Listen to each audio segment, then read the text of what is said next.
Hi, I'm Varian Brandon, and this is episode number 4 of the videos that go along with the making of the Daddy's Request sweater. And this is the, as you I'm sure recognize by now, this is the cardigan version of the Daddy's Request sweater. There's also a pullover version, and if you've somehow stumbled into this video, episode 4 of this video, why don't you go back? No. Sorry. I will be good. There is a pullover version and a cardigan version, and you can get the pattern for this sweater up through, I think I've extended it now to May the 15th. You can get a copy of the pattern at a discount until May the 15th, and it includes both the pullover and the cardigan version. So what we have done so far, we have purchased yarn. We purchased pattern. That helps. We've purchased yarn. We have, you should have cast on, determine what size that you want to know. Before you cast on, you go do a swatch. Hello, I know that. You have to do a swatch.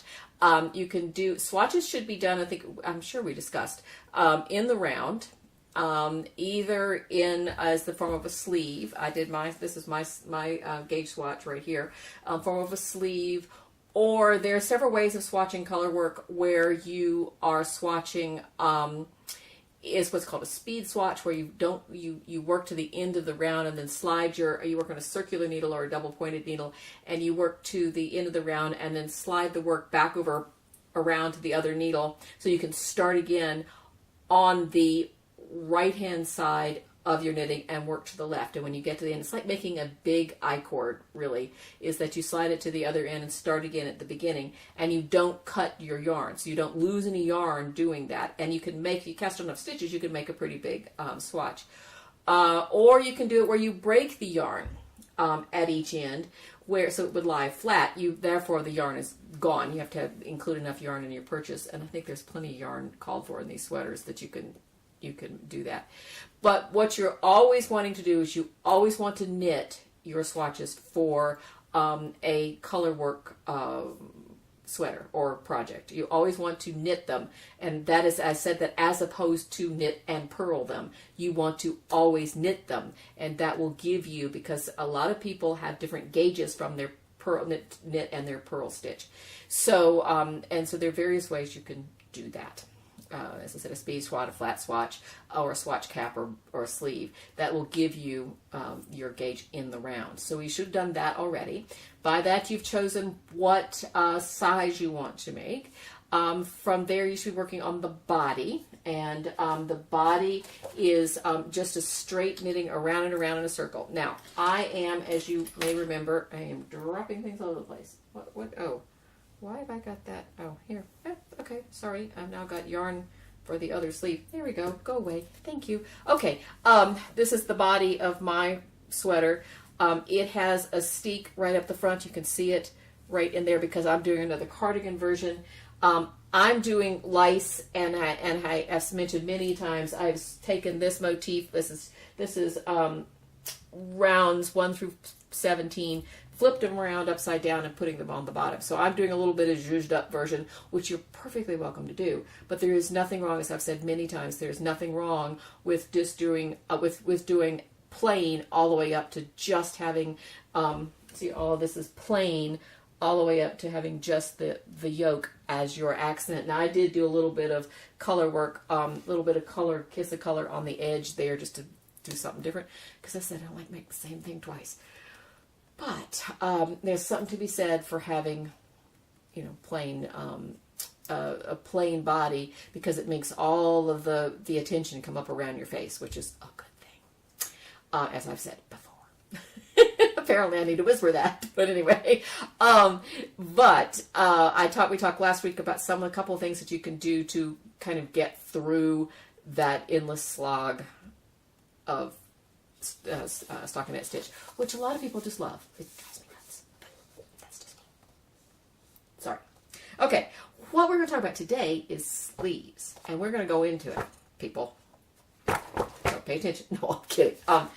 Hopefully I'll help you. Let's look first of all of kind of how this sleeve works. And most sleeves of this sort, you cast on a certain number of stitches for your rib.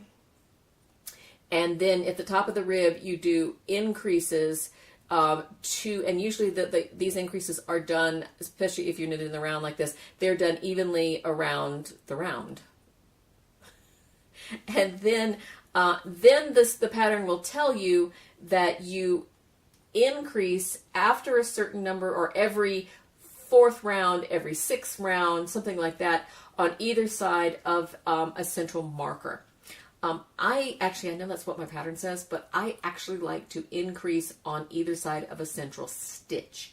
And I'll show you how to set that up in just a minute. But so I will increase one stitch on either side of a central stitch. So my central stitch has got markers on either side of it, and it goes right up. And I actually like a what I was always taught as a make one, and there at the time I was taught there was no make one left or make one right. And if you want to get into that level of, it's fine. It's called a lifted bar increase. In that case, you can either do the first make one on the beginning of the round can lean. You probably should lean to the, what is that, right?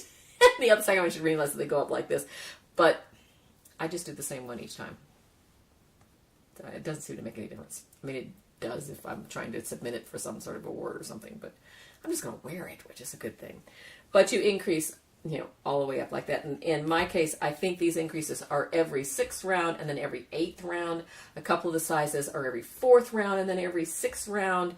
But you get the idea. That's the increases that go up. And then what I always try to do is stop those increases at least 5 rounds, if not sometimes 10 rounds, before the end of before you reach your length on your sleeve. And I do that because there are times that I might zone out and not do it on the 6th round. I may do it on the 8th round before I'm supposed to, or on the 7th round, or on the 5th round.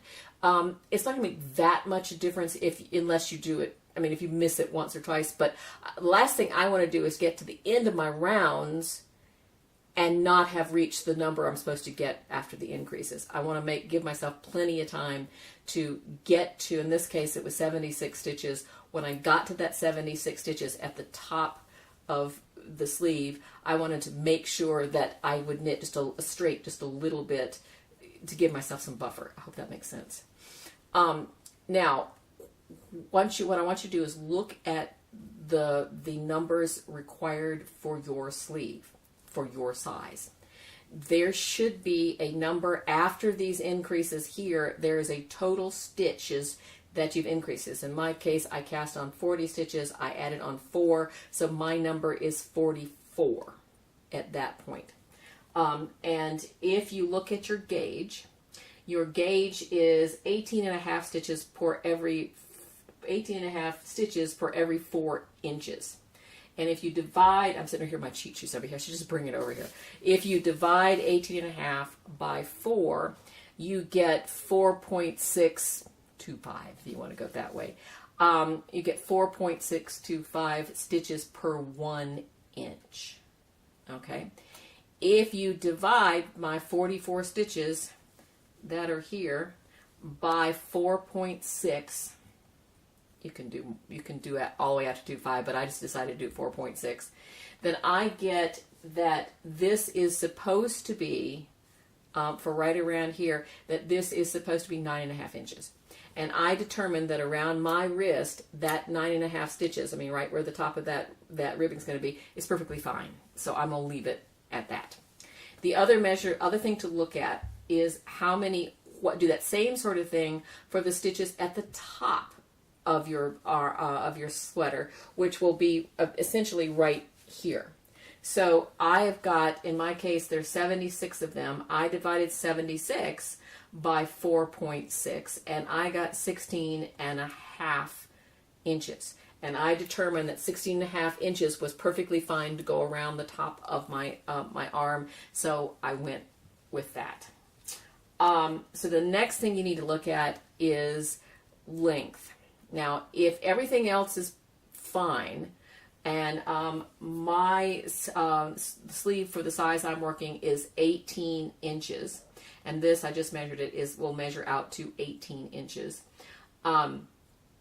So if I needed a 17 inch, if I needed if I had long arms and I needed 19 inches, I would just keep knitting. I mean, you just knit till you need to, provided your circumference at the top of it is just fine.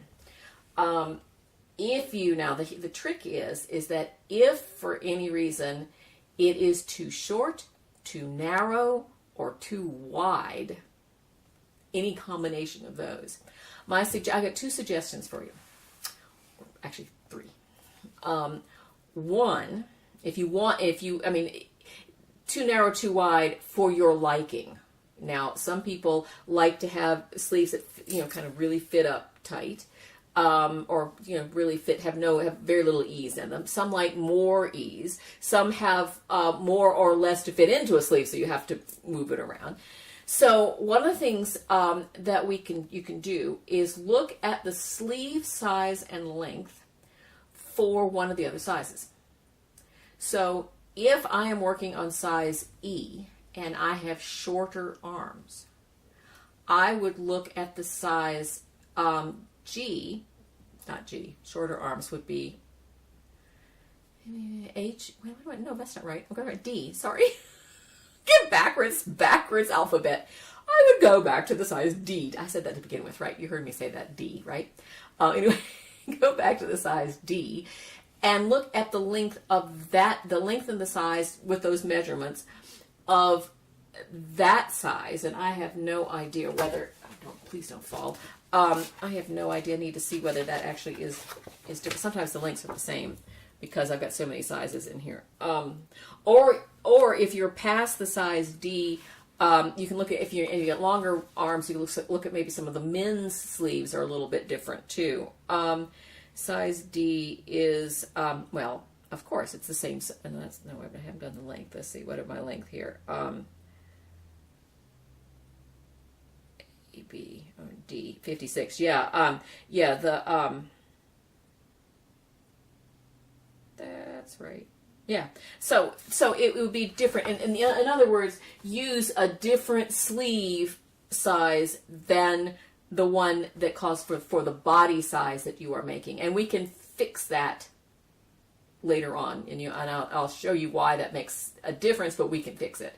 So that's one suggestion, is to look at the other sizes, including some of the men's sizes, to see whether you can find one that is, the circumference is what you want or the length is what you want, and kind of all, I had a woman who was making, I forget what size, wasn't this sweater, it was a different sweater, but it was the same, it was a yoke sweater like this. And she decided that her arms were shorter, so she just used a different sleeve size, which is fine. I mean, it was kind of like, and I'll tell you why we all kind of went, but we worked it out. It was fine. So that's one way to do it.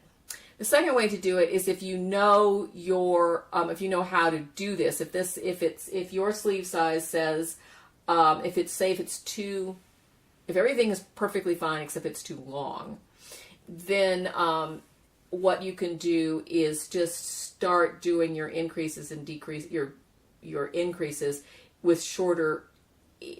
They come up more rapidly. So instead of every 4th round, do it every 3rd. Instead of every 6th round, do it every 5th. To get those increases and make it happen within a shorter time frame. That'll also make it wider at the top quicker. If you can do that, just adjust how you do your increases on the way up. The other, I keep looking over there like there's an answer over there. There's not. What I'm trying to tell you, there's another place that I will put this down. The third way to do this is I will put this down in the this site, because every time I try to remember it, I have to. It's saved on my computer, so I know exactly where it goes. There's a wonderful woman whose name is Lucia, who I think that's what her name is, who has a site, and you find it anyway. There were a lot of sites after the one I use is by her, where you put in the number of stitches that you start with, which in my case would be 44, the number of stitches that you're supposed to end up with, which in my case is 76, and then how many rounds you've got to get from one to the other. And the way you figure that out is that, and I do have this written over here, at 18 inches long, and you'll look at your gauge and know how many rounds there are in an inch. And there are 28 and 4 inches, so there's 7 in 1 inch. So 18 inches times 7 rounds per inch would give me 126 rounds.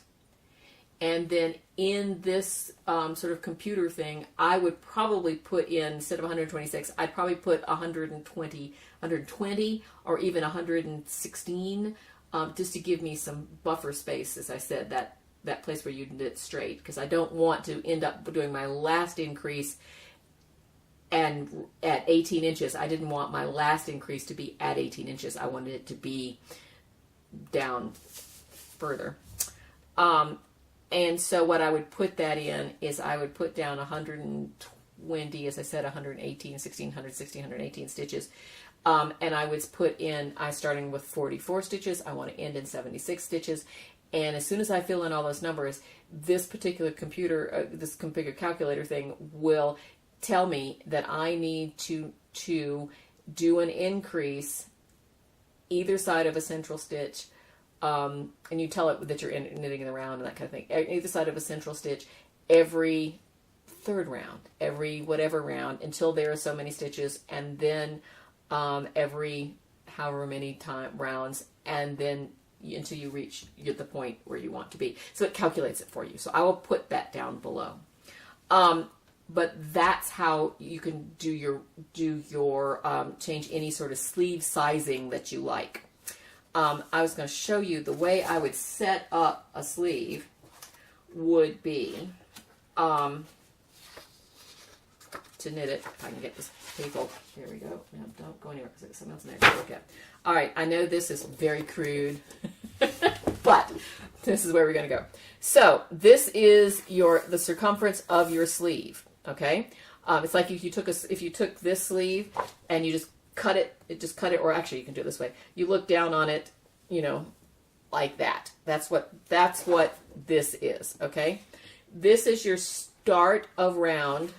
Yeah, this is your start of round down here, and I would take one stitch down here and put a marker on either side of it, and then I would count how many stitches you've got left over. In this case, it's 76. I haven't done this math. I got to do this math.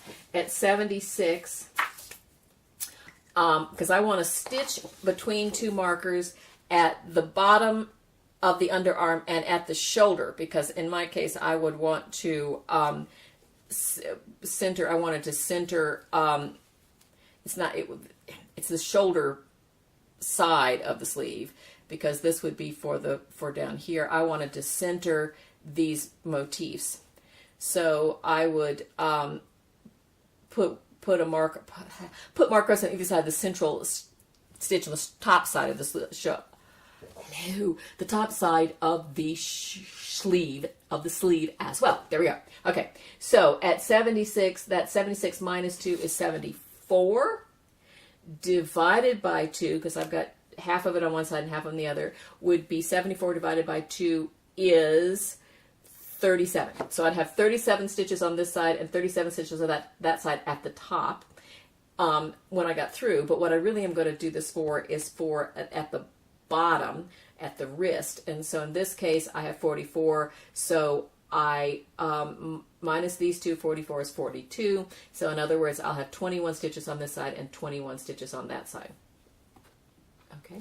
Now, if you at one time want to come back, or if you are brave enough, or not brave enough, but if you're jumping in like I am and want to do this pattern around the bottom of the sleeve, you have to, like we talked about one time, determine whether you've got an even or an odd number of these medallions.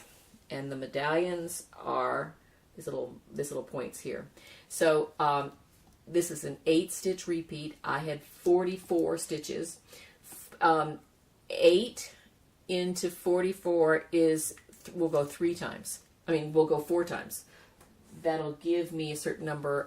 32, 44 minus 32 is what, 12? So 12 stitches left over. So I can do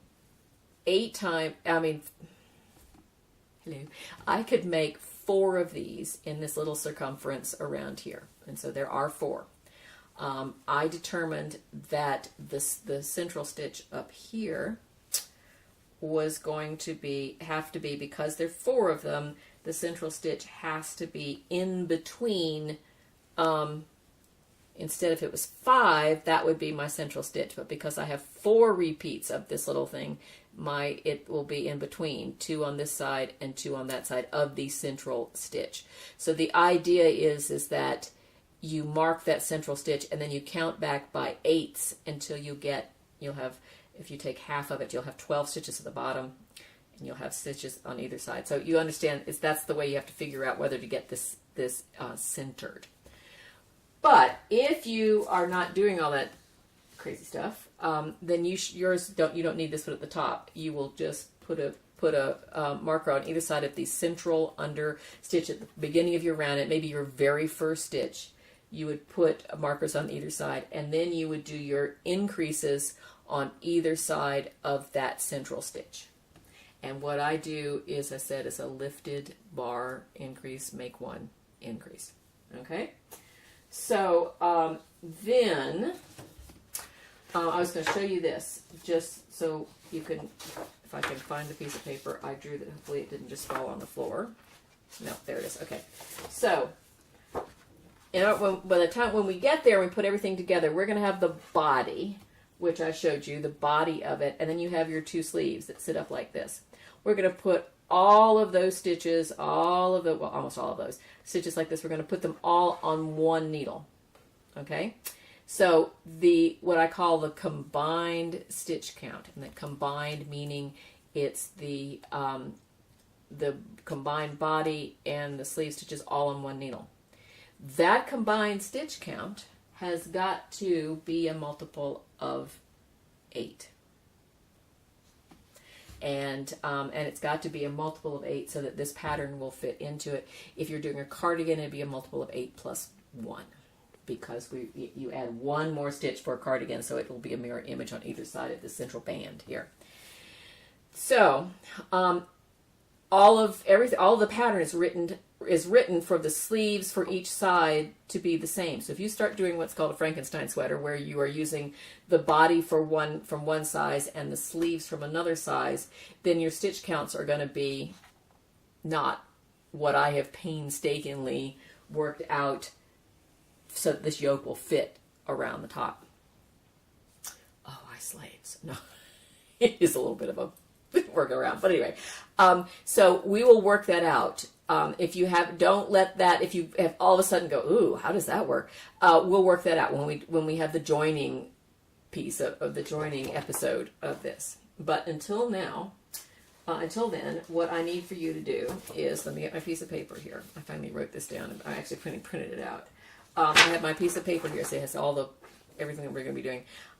We've talked about the sleeves. We talked about increases for the sleeves. Talked about the sleeve length, changing the width, and how the changes affect the yoke.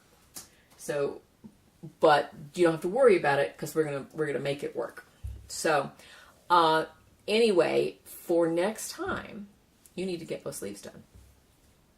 There you go. I'm not even there yet. I have to get the other sleeve finished, because for the time after that, we're going to talk about putting them all on that 1 needle, and joining them all, and then what to do if you did the Frankenstein sweater, which is perfectly fine. I don't mean that in a way, any way derogatory. It's perfectly okay to do that. And we're going to setting up for the join, and then we're going to make the join, and then we're going to talk about, and that'll be a quick thing, because all you have to do is put it all together and knit. There are certain numbers of once you join them, different sizes have a different numbers of stitches that you just make that are plain stockinette, so that you're just doing the big circle all around before you start the color work. So that's what we're going to do next time, is get to that point. And then episode number 6, that'll be 5. Episode number 6 is the color work itself, and we were going to in-depth lesson on color work, because we're going to talk about reading charts, how we hold the yarns, how you can prevent from tangling yarns, yarn dominance, tension, how you can get better tension if you've got problems, where the decreases come up on the yoke, and then catching long floats and starting new colors and all this kind of stuff with all of your yarns. You never work in this particular pattern, and most stranded colorwork patterns, not always, but most, are only 2 colors per round. So that at no time are you working on for this sweater, and as I said, for most sweaters, at no time are you working on more than 2 colors per round. I mean, there are exceptions to everything, but that's the way that goes. So, all right, if you have any questions, let me know. I am here to help, and we are on our way. We're more than once you get the sleeves done, we're more than halfway done, and the fun part is starting. The greatest thing about working from the bottom up, which that's just the way I learned how to knit. I know there's people who like it the other way. The funny thing is that the stitches look upside down. I know that's bad, but the stitches look upside down. You start to go this way, the stitches are upside down to me. So anyway, but the fun part about it is that you get all the boring part when you still have enthusiasm for starting something. You get through all the boring part, and then you got the yoke, and when you get the yoke done, you're just about done. And it's the fun part. And it decreases, it gets faster as you go along because you're decreasing as you go into it, so it works out nicely. So, as I said, next time get the sleeves done, and we'll be joining away in the next episode. So thanks, guys. Thanks for joining me. Thank you for being here. Thanks for going through this journey with me. I want to see pictures when you get a chance. Please post them to hashtag Daddy's Request Sweater. And Daddy's Request is spelled without the apostrophe. So just Daddy's Request, as if there are more than one daddy. I don't know why I didn't put the apostrophe in there, but anyway, Daddy's Request Sweater, all one word, on Instagram and I think Facebook. You guys have me. Are there hashtags on Facebook? Any questions? You can go to the thread in my Ravelry group, and I'd love to see pictures. Thanks, guys. I'll see you later. Bye-bye.